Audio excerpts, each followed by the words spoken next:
Hello and welcome to the Evidence-Based Urgent Care Urgentology podcast. I'm Joe Toscano. I am on the editorial board of Evidence-Based Urgent Care and also the senior research editor for the sister EB medicine publication, Emergency Medicine Practice. And I'm Tracy Davidoff. I'm the editor-in-chief of Evidence-Based Urgent Care. Joe and I have been involved in urgent care practice and education for many years, and we're really excited to bring to you this new program from EB Medicine, the Evidence-Based Urgentology podcast. Our goal for this podcast is to review one of the recent issues of evidence-based urgent care and highlight some of the important things that have come out of that issue, the learning points and potentially practice-changing information from the piece. We hope that the podcast will be valuable in and of itself, but it'll also whet your appetite to delve more deeply into the issue, to hone your practice, and even get some CME credit. And even if you've read the issue already, Joe and I hope to reinforce the important points and solidify important concepts to improve your learning as a result. If you create an account at ebmedicine.net, you can subscribe and purchase the issue. You can check out the interactive clinical pathways they have there, and you can get up to 4 hours of CME credit for completing this one issue. Hey, you've already started your CME journey by listening in. And you can also subscribe for a full year so you won't miss anything. At the regular price, that's a great value. Be on the lookout for occasional promos, sales, and special offers to make it that much easier. Today on the podcast, we're going to talk about the June issue of Evidence-Based Urgent Care, which was about HIV and urgent care treatment and prevention.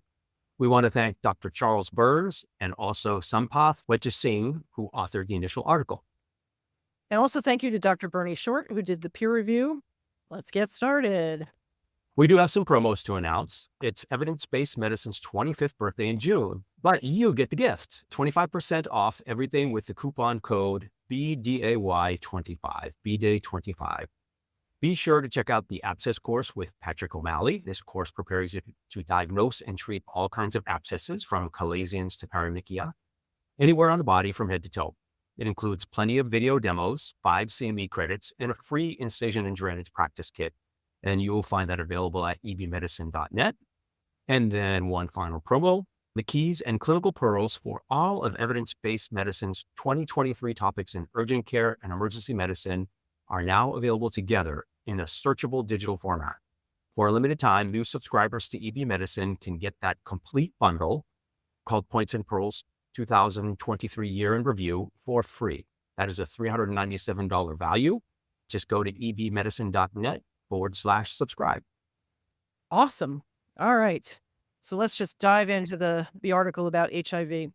So this is a really important topic. Patients with HIV are living way longer than they used to without progression to AIDS. And Joe, we kind of trained at the same time. It's amazing how this has changed in the last few years when we trained.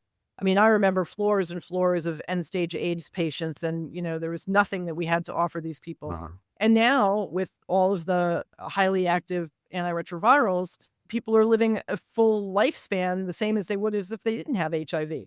So more and more of these people are going to start coming to urgent care either for other concerns. And by the way, I have HIV, I'm on meds, and we need to figure out how to work that in with everything else, including medication interactions and things like that.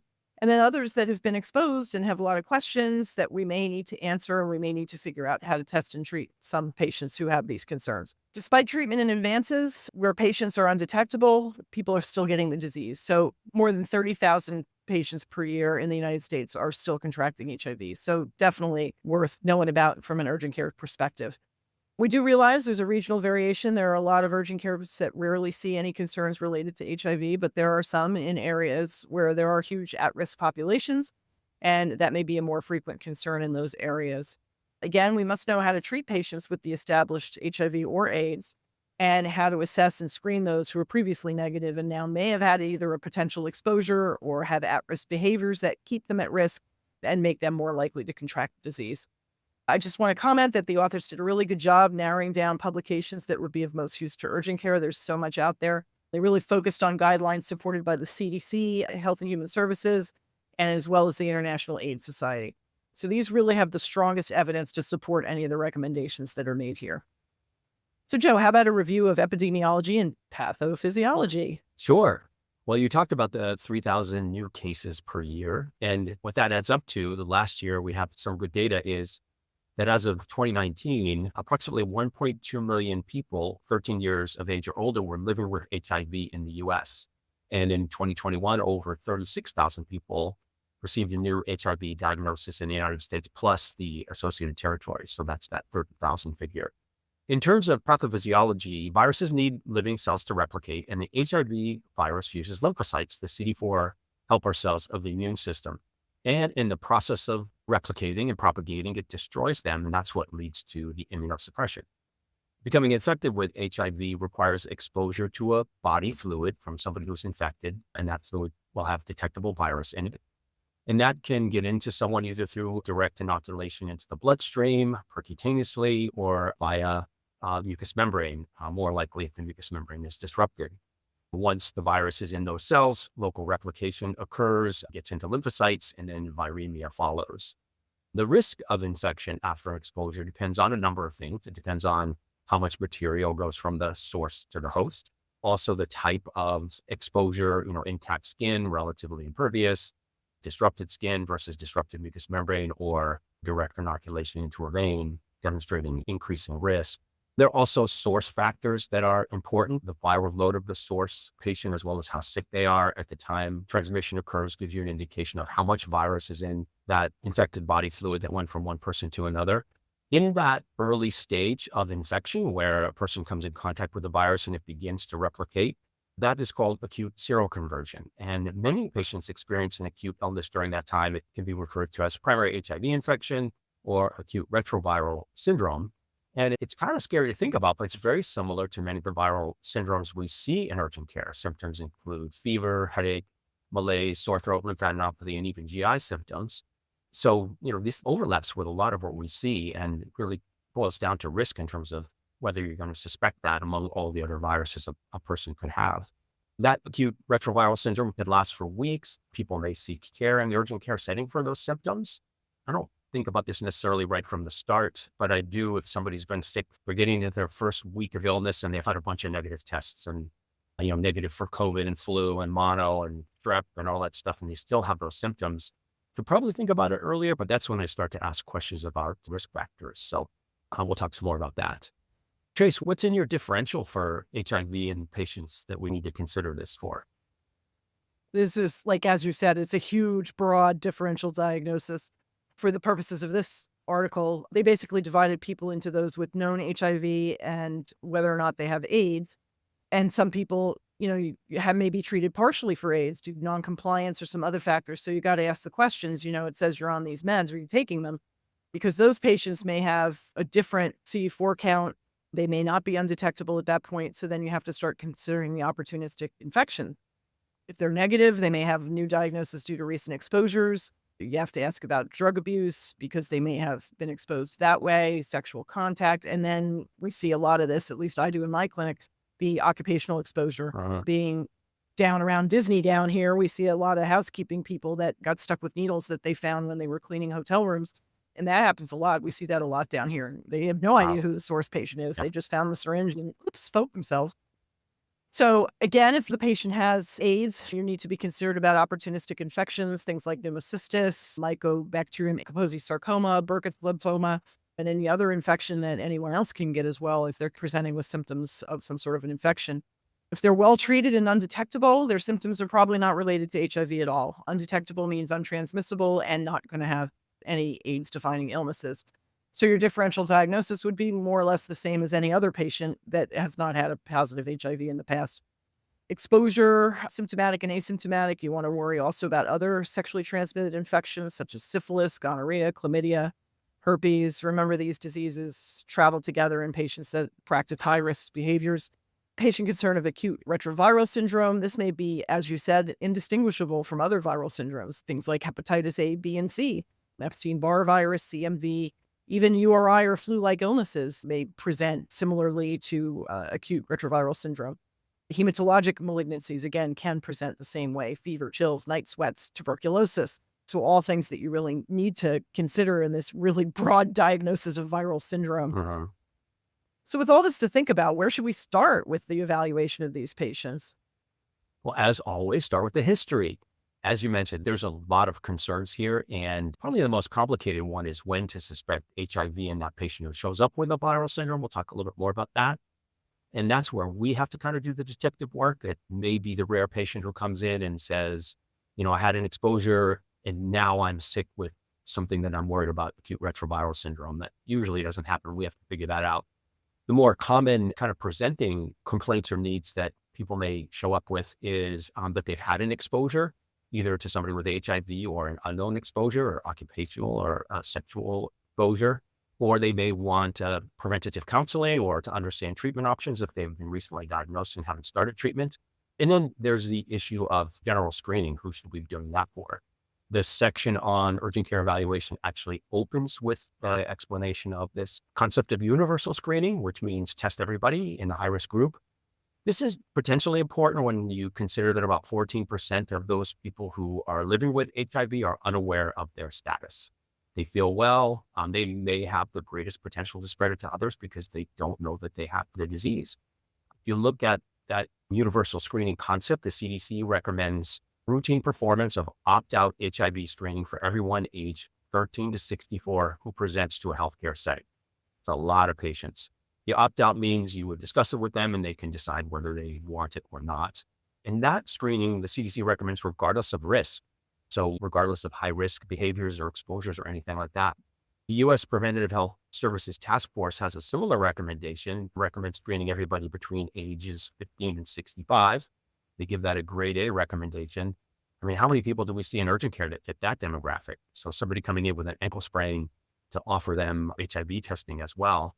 The authors do cite a paper from 2016 showing the feasibility of a rapid point of care HIV test in an urgent care setting. And it was actually a poster presentation at the last national convention in April that talked about the impact of screening in a small population that an urgent care made. It was small, but actually pretty impressive. Of course, it takes a lot of operational, logistical organization to do that, a lot of planning, patient follow-up. So whether urgent care wants to do that or not, or a lot of considerations. We saw how important urgent care was in a public health type utilization during the COVID pandemic, but this would be huge to universally screen all of our patients who it's recommended for. Beyond screening, regardless of what the person comes to urgent care for, the history and exam in urgent care depend on what the patient's concern is. Probably the most common, obvious kind of complaints that I see for this is somebody who's worried about possible exposure, either from a work-related exposure or sexual exposure. It may have been consensual sex or sexual assault. It's important in those settings to ask about the timeline of the exposure and as much as you can find out about the source. Like you said, with the needle stick in a hotel room example, you may not know anything about the source, but if you do know anything, how long have they had HIV? Are they sick? What their treatment regimen is important to risk stratify the patient. Obviously, patients who have AIDS or who are in late stage of HIV disease, who are the source, a lot more worrisome for the contact being risky. And even in those situations, doing an HIV test on the exposed person may not give you much information because most of those patients who are worried present fairly soon after their exposure. So you would expect them to be negative. And actually, if they're positive, it's probably from a prior exposure. Talked about that situation, maybe even the most difficult, where we see an ill patient who may or may not know that they've had an exposure to HIV. And we have to figure out, is this acute retroviral syndrome? In that sea of patients we see with influenza-like illness or COVID-like illness, we have to ask about risk factors. The patient doesn't volunteer them and consider HIV testing in those higher risk situations. This is not the screening where you would screen everybody, but in somebody who is presenting with potential illness from seroconversion. Some of those high-risk factors include somebody who exchanges sex for drugs or money, somebody with multiple sexual partners, somebody who has sex with somebody who is known to have HIV, whether they use protection or not. And also you talked about STIs traveling together. Patients who have more STIs are going to be at a greater risk for HIV just in general. Another category of patient may be one with known HIV and some sort of an acute illness. In this case, asking about whether they know their viral load or CD4 counts, and many patients who are compliant with treatment know that they have a good CD4 count and a low or undetectable viral load. In those situations, you can approach their cough or sore throat or their cellulitis just like you would any other patient. Knowing what their treatment is and whether they're compliant is important. Again, those things kind of fit together. Compliant patient knows their regimen, they know their viral load and their CD4 count. CD4 counts that are greater than 20 cells per microliter are good. Again, you would treat that patient and in terms of your differential and your further questioning and exam almost as if they didn't have HIV. But in the flip side of that, if they don't have a lot of that information or are not compliant, you really need to crank up your spidey senses for whether HIV is a part of their presentation or complicating their presentation. And the paper is important to emphasize that even though patients are living longer and even normal lifespans, when they're compliant with treatment, they are at increased risk for a number of kind of inflammatory and vascular issues. So they do have a little bit higher risk of cardiovascular disease, neurocognitive disease, liver and kidney problems, and even some malignancies. So it's important to factor that in a bit when you're seeing the patient with chest pain or dark urine or those sorts of things. And then I think probably the hardest patient is the one who you just don't know what their HIV exposure was, and then they have acute illness. That's probably lurking in the background in a lot of our patients, and it's just important to ask risk factors. Those patients who present with later stage HIV, whether they know they have it or not, you may be able to find some physical exam findings like oral thrush or Kaposi sarcoma, cachexia wasting syndrome, extensive oral ulcers. Those can be a clue that the patient has HIV, again, whether they know or not. There is a correlation between substance abuse disorder and HIV infection. So that, again, is going to crank up your index of suspicion a little bit more if you know that they abuse substances. And then finally, thinking about just your approach in history and exam, with a chief complaint of diarrhea, knowing that the patient has HIV, again, if they're compliant with meds, CD4 count low, viral load, you're going to treat them like anybody else. But somebody who isn't, they're going to have a wider range of potential infections. You're going to consider testing for those things. And then the interesting thing about the compliant patient is that diarrhea can actually be non-infectious and is not an uncommon complication of HIV meds. So we keep that under consideration. So wow, a lot to think about. Beyond that presenting complaint and our history and exam, again, we're starting to be concerned about HIV. Where do we go next? Well, again, based on the patient and the situation. So say someone comes in and they're asking about prevention. They have some high risk behaviors. Their partner is positive, maybe. They're not sick. They're currently negative. These people might be a candidate for PrEP. PrEP being pre-exposure prophylaxis. So there are a lot of people that are eligible for this that are just not doing it, probably because of the lack of education and knowledge that it exists. Urgent care is really in a great position to either start this, continue as this, or even just plain educate them about this. If you don't feel comfortable starting these meds on patients, then you should know where to refer people to that do them. There's several oral meds for pre-exposure prophylaxis. There's some injectable meds for pre-exposure prophylaxis. You have to make sure it's a patient that really has good follow-up and is going to be very compliant. They should be regularly tested, I believe it's 4 times a year. And then again, they have to be compliant for effectiveness. I think that's where the injectable one comes in really good because you only have to have it every 2 months. So it's not a pill that you have to remember to take every day. So definitely useful for people with either high-risk behavior or have regular exposure. Concerns post-exposure, these can be divided into occupational and non-occupational. The post-exposure occupational generally would be someone who's at work and somehow got exposed. So whether a healthcare worker, the housekeeper that we were talking about, sometimes groundskeepers, law enforcement, teachers. So sometimes I've seen a fair amount of teachers that have been either bit by students or going through someone's locker and got poked by something. Law enforcement, especially corrections officers, there's a lot of exposures that I've seen from them. So you really want to try and assess the person that exposed them, the index patient. You really need to see if you can get any medical history on that person. You know, obviously, if it's someone in a prison, their captive audience, you're going to have their medical records. But if it's someone like we talked about with the housekeeper, you're not going to have those medical records. Timing's essential. If we're going to be doing some post-exposure prophylaxis, you really need to start it within 72 hours for it to have any effectiveness. The other way is the type of exposure that you had when you're talking about these things. You know, was it a large bore needle? Being stabbed with an 18 gauge with visible blood in it is probably a lot more significant than having someone's spit splash on your arm. Much less likely to have an exposure then. So you really kind of have to tease this out and figure out how much exposure there was and really what the risk is to decide whether or not. And basically, you just provide the patient with all the information and what you think the risk is and let them make the decision as whether or not they want to take the post-exposure prophylaxis. The patients we see with non-occupational exposures, generally unprotected sex. So either the barrier failed, they were assaulted, or they're doing drug use in some way, intravenous drug use, and somehow being exposed to needles. You want to assess the partner if possible. But don't delay. You don't have to wait for that. You know, that again, that 72-hour window applies here too. You can always stop if you later find out the donor is HIV negative. So, if you're sending it to the lab or it takes you 3 days to track the person down and then you send it to the lab, but it's a good idea to start the patient on post-exposure prophylaxis if you feel that it's a high-risk exposure. So outside that 72-hour window, all you can really do, counseling, recommend that they get their regular follow-up testing to make sure that they don't convert. And you want to instruct them on signs and symptoms of the acute retroviral syndrome because you want them to know if they're suddenly becoming ill and when they should seek medical care.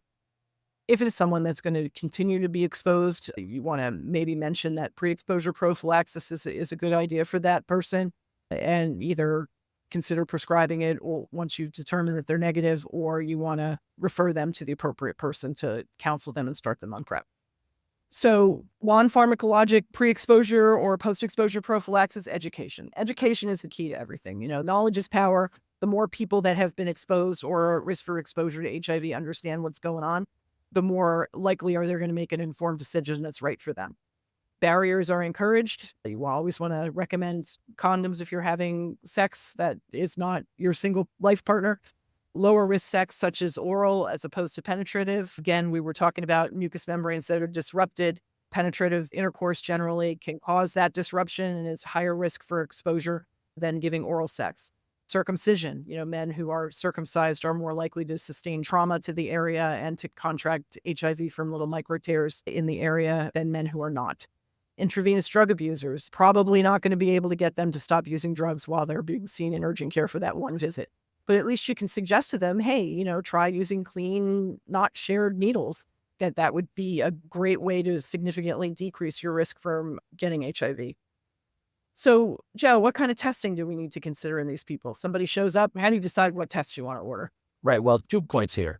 When you have that patient who's known HIV positive, compliant with treatment, low viral load, CD4 count greater than 200, the tests that you're going to do for that patient don't necessarily concern their HIV, but if they come in with sore throat, cough, fever, abdominal pain, dysuria, you can work them up just like you would anybody else. Swabs, X-ray, urinalysis, cultures, those kinds of things. When you have your non-compliant patient, known HIV, or they have a high viral load or low CD4 count, the testing is probably beyond what we can do at urgent care because you need to consider opportunistic infections, and truly any real sick patient probably need to be referred to the ED for that sort of testing. In terms of testing for HIV in those situations where an exposure has occurred and a patient wants to know their status, there are several tests that are available. There are actually some rapid point of care tests. They involve oral swabs or blood specimens. You can get the test result back. There's an advantage to that in that you'll get an answer relatively quickly and you can proceed. Some false positives, false negatives. With that, it's recommended that any positive test on a rapid is confirmed with our best test, which is a 4th generation HIV antibody P24 antigen test. This is kind of a neat test because it picks up the antigen at an early stage. It's not the same thing as an HIV PCR, which is the very earliest positive test that will show that somebody's had exposure and is becoming infected, but it's the next best one. And then as well, it has an antibody component to it. So somebody who has in that phase where they're producing antibodies, you'll be able to pick that up as well. It's really the gold standard test. The HIV PCR test should be used if you're really concerned and it's very early after an exposure. All of these tests have what's called a diagnostic window. There's a time period from exposure till when you expect the test to be positive. So for example, the rapid test will turn positive anywhere from 23 to 90 days from the exposure. The finger stick one, a little bit better. It's a blood specimen, turns positive from 18 to 90 days after exposure. A good antibody test that you would get from a phlebotomy specimen is going to turn positive between 18 and 45 days. That HIV PCR tests for HIV RNA, and that will turn positive as early as 10 days after. So tailor the test to the exposure situation, but also know that if it's really early after exposure, you are going to get a negative test from that exposure, and the patient's going to need to repeat their tests a week or two later to know what's going on. Whether you begin treatment for them or not depends on your risk assessment in those situations. And then finally, I think I always learned something from reading these, but something that I really didn't truly know was that patients, even with well-controlled HIV, we need to consider them at a little bit higher risk for coronary disease, venous thromboembolism, COPD, other things like that. And so you can have a lower threshold maybe for doing an EKG, or if you can, doing a troponin on a younger patient with HIV if they come in with chest pain.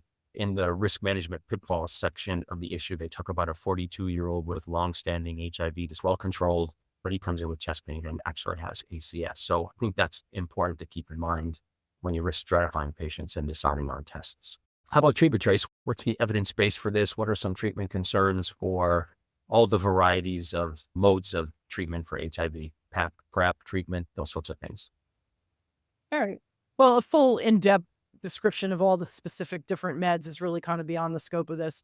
So we're just going to be a little general, but basically you can divide what we're talking about into treatment of those that have HIV, treatment of those who have been exposed and need post-exposure prophylaxis, and treatment of those who are at high risk for developing HIV and will get pre-exposure prophylaxis. So, first of all, speaking about patients that have HIV, current guidelines say anybody that tests positive for HIV, regardless of their CD4 count and viral load, should have suppressive treatment. This is the best way of preventing progression to AIDS and keeping the patient healthy with a normal lifespan. If you identify a HIV positive patient in your clinic, you should start them on HIV meds right then and there if possible. If that's not something you feel comfortable doing, please make sure that you arrange for them to have follow-up as soon as possible within a few days to get started on those meds as soon as they can. Maybe figure this out in advance. Figure out the phone number for your local health department HIV clinic so that you'll have like a business card to give a patient if they test positive, because that is key to keeping the patient healthy for a long lifespan equivalent to other people that don't have HIV. It's very reasonable, like I said, to start the first fill, give them a month's supply in urgent care, and then they can get their long-term elsewhere if you can't get them in to see anybody. Again, local health department, HIV clinics, ID clinics know this ahead of time. We may get people into urgent care that need refills on HIV meds. I see patients that need refills on stuff all the time, and I'm sure most of your urgent cares do too. It wouldn't be bad to give patients a 1-month bridging prescription for their HIV meds because it would actually do more harm to have them off of it for a month. Mhm. So don't be that person who says, no, I'm not giving that refill. Give them the refill because it could save their life or prevent their progression. Right. Post-exposure prophylaxis, again, you got 72 hours. Once it's past that 72 hours, it's not going to really help prevent conversion at that point. So start that treatment while you're awaiting labs or testing of the source patient. Don't let that 72 hours run out. You can always stop it once you've started it. The new meds are much more tolerable. As someone that took AZT in the past, I can tell you that was a horrible, horrible experience. Mhm. The newer meds are not horrible at all. You maybe have a couple days of nausea and vomiting until you get used to it. And then it's just like taking a vitamin for a month. You want to make sure that you have close follow-up once you've started these meds, and you want to do repeat testing at week 4 and 12 to make sure that they haven't converted. Don't forget about co-infection testing if you've got exposure from sex or intravenous drug abuse.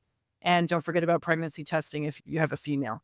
Again, can't say it enough. Make sure you do that repeat testing at weeks 4 and 12 if there's an exposure. You can't just say, oh, you're HIV negative, because that test was taken before that person would have converted after an exposure.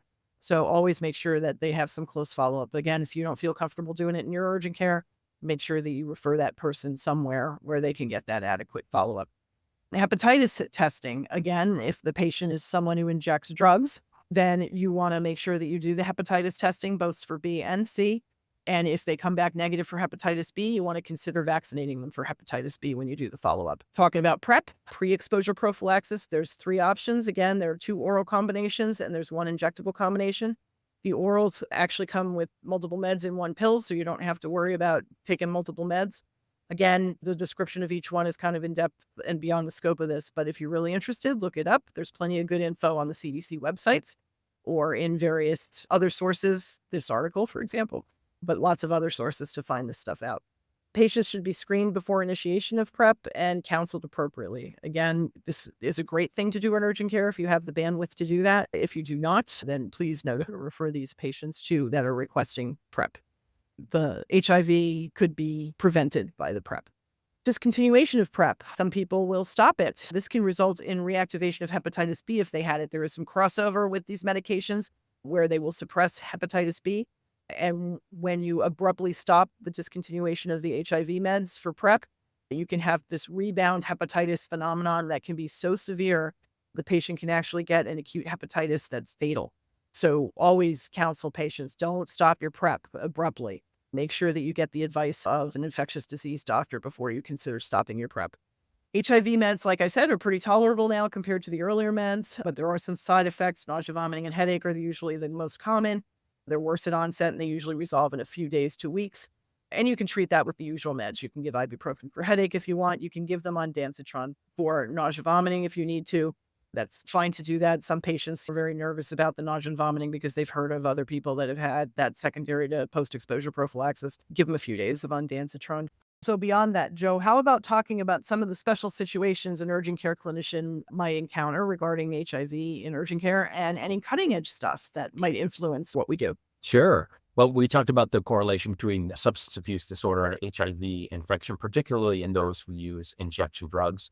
When you have that patient with both of those, it's just going to be a more complicated situation. Those patients who have substance abuse disorders, also mental health issues, a lot less likely to be compliant with treatment, more disruptions in continuity of care, a lot less likely to continue therapy or obtain tests. Not, immediately solvable. It's just important to understand it's another social determinant of health that if you have the ability to make a referral to a social worker, or if you have an ambassador in your program to offer that person extra help to navigate this really complicated situation. The other kind of special situation, I think, is whenever you have to announce to a patient a new diagnosis of HIV. It's important for us to be very mindful of the impact, even though, like you said, in the 80s, this was much, much different disease. I think people still think of it as maybe a death sentence or something that they're going to have to live with and it's going to complicate their life. So make sure that it's not like standing at the doorway and say your strep test is positive. You need to do this in a private location and provide for adequate time to address questions and concerns and plan for those next steps. Most urgent cares don't have social workers, but if you're in a situation where you do, this is, that new HIV diagnosis, a great time to involve a social worker if you can. One of the other special circumstances, you alluded to this, is a patient who is uninsured or underinsured. The meds can be somewhat expensive. It varies by state, but most states do have help for patients to pay for these medications. And it's important to know those ahead of time so you can get people plugged in relatively quickly based on the options in your area. Again, starting treatment, not stopping treatment in patients who need refills is really important. And then we talked about the injection meds, and there are actually some pharma companies that are working on long-acting injectable options for both HIV treatment and PrEP. And this obviously will make compliance much easier when having to take a pill or multiple pills a day. A long-acting shot may last for months, so compliance will go way up. We probably won't be giving those in urgent care, but mentioning to patients and knowing where they might be able to avail themselves of those options would be one of the things that we could do to help. So how about a summary and laying on some points and pearls, Tracy? Oh, absolutely. So for initial HIV infection, remember it's a non-specific type acute viral syndrome. Acute retroviral syndrome is an acute, non-specific viral syndrome. So you really have to have a high index of suspicion to make the diagnosis in Right. patients that are at risk. Consider asking people about screening. All patients aged 13 to 65, again, they started recommending that a few years ago. Our urgent care was really gung-ho about it for a while, but so many people said no. I think people just kind of stopped asking. So maybe we should start bringing that back, at least in those patients that we're considering them to be high risk. Pregnant patients should all have HIV testing. Anyone who has multiple sexual partners or men who have sex with men or patients who are drug abusers should all have screening as much as possible. And if you can offer that to them out of an urgent care setting, that's great. Don't forget to screen for the co-infections, STIs, hepatitis. Best testing is that fourth generation test for HIV antibodies and the P24 antigen. From urgent care, that's what we should be ordering and sending out. It's positive within 2 weeks of exposure. And follow-up with testing is important. Don't be done at the first negative test 5 minutes after exposure. You got to make sure you do those follow-up tests. Concerned about acute HIV, consider PCR testing. Remember, that's positive earlier than that fourth generation test, usually within about 10 days. GI upset and headache can result in noncompliance with meds. So treat that if necessary and reassure the patient that that's going to go away in a couple of weeks. You should really stick with the medication. It's very important. Stopping drugs abruptly, as in PrEP, can result in a fatal hepatitis B virus flare. So if someone comes in and is requesting a refill, please give it to them. We don't want them to have that fatal hepatitis B flare. Many people who are eligible for PrEP are not taking it. The key to that is education and counseling. So if you come across someone that you think would be a good candidate for PrEP, please counsel them about it. If you can't do it yourself, start it yourself. please refer them appropriately. Don't forget there's a correlation of substance abuse with HIV. If HIV positive patient needs refills on their meds, please provide a bridge until they can get a refill, because stopping it does more harm than good.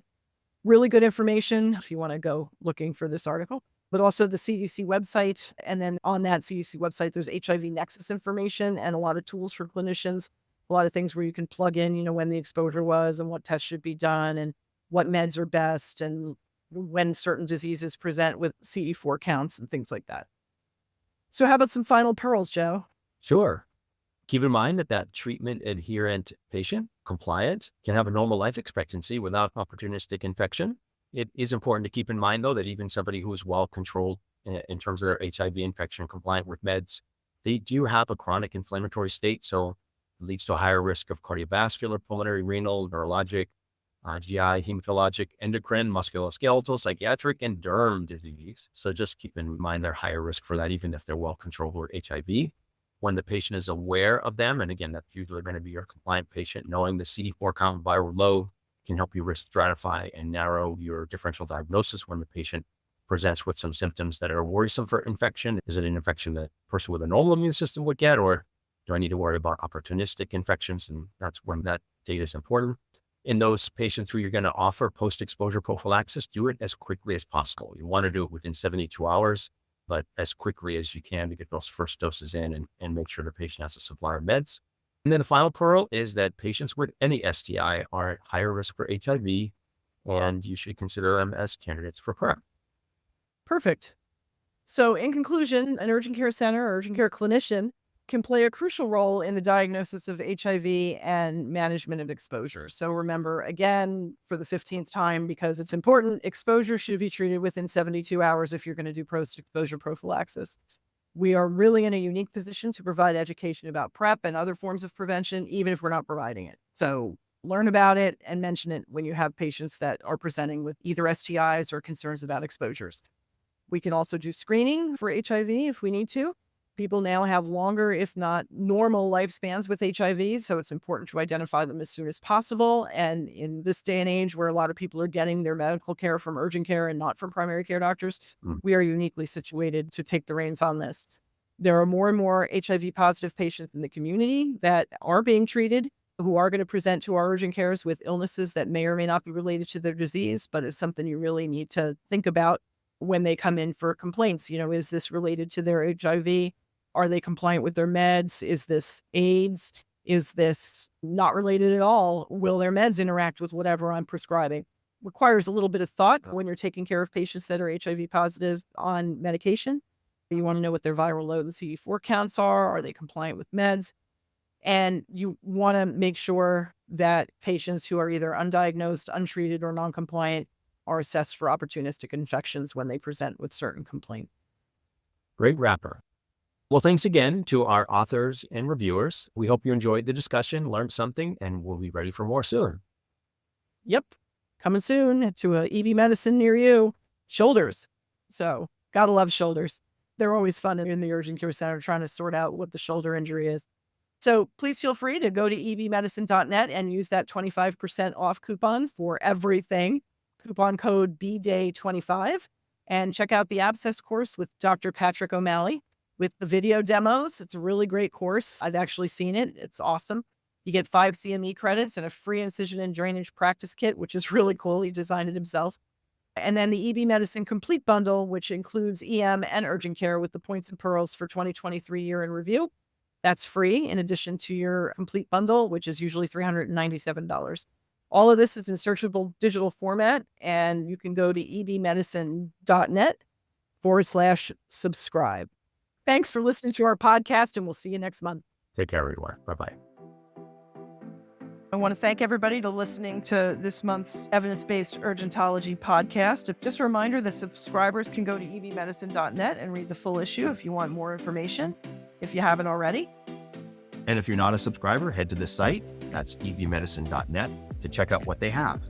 If you subscribe, you'll get access to the article, as well as future articles and the whole archive of all past issues. Look forward to seeing you there.